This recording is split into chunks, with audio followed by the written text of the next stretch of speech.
This is the ruling of the court. The fundamental issue raised in this objection is whether or not the first and second respondents in this petition could be compelled by this court to give evidence, notwithstanding their express indication to the court that they do not intend to do so. This petition was brought under Article 64, Clause 1 of the 1992 Constitution. The petition seeks to challenge the validity of the election of the president in the 2020 presidential elections conducted on the 7th December 2020. At the close of the petitioner's case, counsel for first respondent announced to the court that the first respondent does not intend to adduce any evidence in the case and therefore wanted its case closed.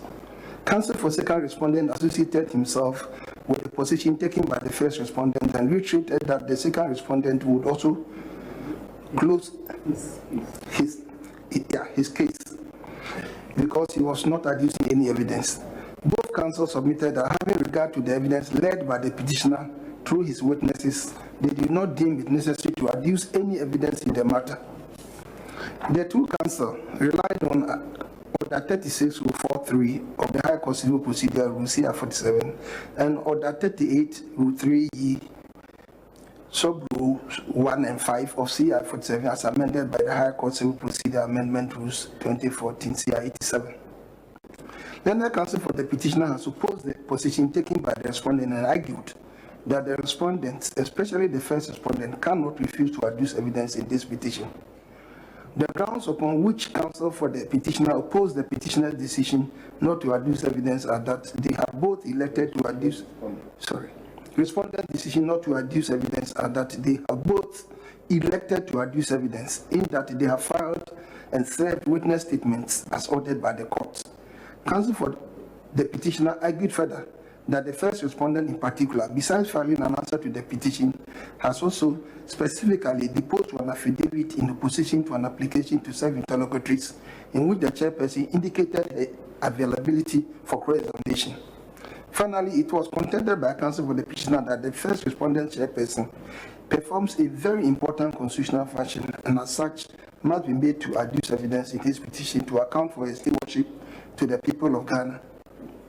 In their submission before the court, counsel for respondent, particularly for the first respondent, sought to rely on Order 36, Rule 4, Sub 3 of CR 47 and Order 38, Rule 8E of CR 87.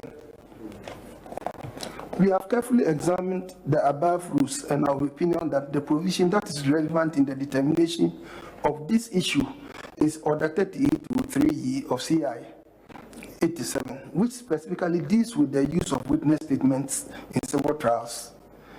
We deem this rule to be crucial in view of the position taken by counsel for the petitioner, among others, that the filing and service of a witness statement connotes that a party has elected to adduce evidence at the trial. We recall that the filing and service of witness statement in this case was in compliance with an order of this court as part of the pre-trial protocols before trial commenced. It is also an undisputed fact that a defendant in a case can elect whether or not to adduce evidence at the close of plaintiff's case when such a defendant is called upon by the court to open his or her defense. We are of the considered opinion that it would be wrong in law to hold that a party is deemed to have elected to adduce evidence as soon as that party files and serves a witness statement in compliance with the court order. To hold so would mean that once a party files and serves a witness statement, that party mandatorily has to mark the witness box and adduce evidence at the trial. This position is not borne out of the rules. Indeed, Order 38 Rule 3E Sub Rule 5 clearly provides otherwise as follows, quote, if a party who has served a witness statement does not call the witness to give evidence at the trial or put the witness statement in as hearsay evidence, any other party may put the witness statement in as hearsay evidence, end of quote. The above rule implies that when a witness statement is filed and served, the party who files it may choose not to give evidence at the trial.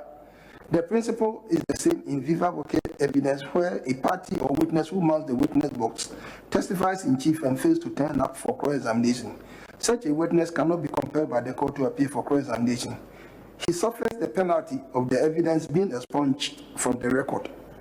This is exactly the position the respondents have taken in this petition, where both both respondents have decided not to adduce evidence even though they have filed and served witness statements. The above rule also points to the fact that a witness statement filed and served does not constitute evidence in law till the author of the statement mounts the witness box, takes the oath, and prays that the witness statement be adopted as evidence in chief pursuant to Order 38 Rule 3E, Sub Rule 2, which provides thus, quote, where a witness is called to give oral evidence under Sub Rule 1, the witness statement of that witness shall stand as the evidence in chief of that witness unless the court otherwise orders. End of quote. In view of the clear provisions of the rules referred to above, we do not agree with the submission of counsel for the petitioner that when, as in this case, an answer to the petition was filed at the pleading stage and witness statement filed, the respondent had elected to adduce evidence at the trial. We are also of the opinion that the filing of affidavit in interlocutory applications with the averment that the deponent will be available for cross-examination does not make the deponent compellable to adduce evidence at the trial. Counsel for the petitioner has argued that because the first respondent performs a very important constitutional duty when it is sued in an action such as this case, different rules should be applied. However, counsel failed to refer us to any provision of the 1992 Constitution or any statute which require that the first respondent, being a constitutional body, should be subjected to different rules of the court, and our own industry did not unearth any such authority. The law is that parties before this court must always comply with the no rules of procedure and settled practice regulating the jurisdiction of this court, regardless of the nature of the case. See upon versus Attorney General and others, 1999-2002 Ghana Report 402. The first respondent is not subject to any different rules of procedure because it is a constitutional body. The evidential burden imposed by law on a person seeking to challenge a presidential election result has been settled by this court in the 2013 election petition case entitled Akufo-Addo and others versus Mahama and another 2013 Supreme Court of Ghana Report Special Edition, page 73. Thank you. After citing with approval several decisions of courts in some Commonwealth countries, notably Nigeria, Uganda, Kenya, and Canada, the JSC concluded at page 218 that, quote, accordingly, the petitioners bear the burden of proof to establish not only that there were violations, omissions, malpractices, and irregularities in the conduct of the presidential election held on 7 and 8 December 2012, but also that the said violations, omissions, malpractices, and irregularities, if any, affected the result of the election. It is after the petitioners have established the foregoing that the burden shifts to the respondent to establish that the results were not affected. The threshold of proof should, in principle, be above the balance of probability. We have started a JSC's dictum to drive home the legal position that the petitioner in an election dispute stands or falls on the strength of his or her own case and never on the weakness or otherwise of the evidence of the respondents. Counsel for the petitioner cited to her the case of Smala Biabia versus Ademu Dramani and Attorney General number 4, 2012, one Supreme Court of Ghana Law Report, page 374, in which this court ordered a party to adduce evidence because that party had already adduced evidence in the form of an affidavit. That case is distinct from what is before us now, and it must be read in its context relative to the fact before the court then.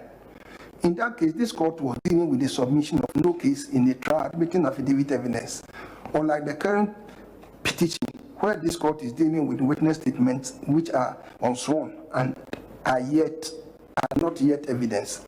Indeed, the distinction between that case and the current case is clearly demonstrated in the ruling of Dr. Datiban JSC, who delivered the ruling of the court.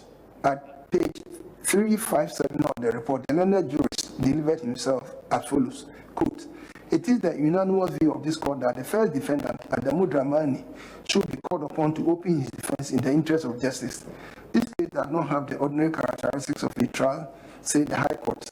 The procedure before this court is such that before the commencement of oral testimony, in this case, the first defendant had already put matters in evidence by affidavit.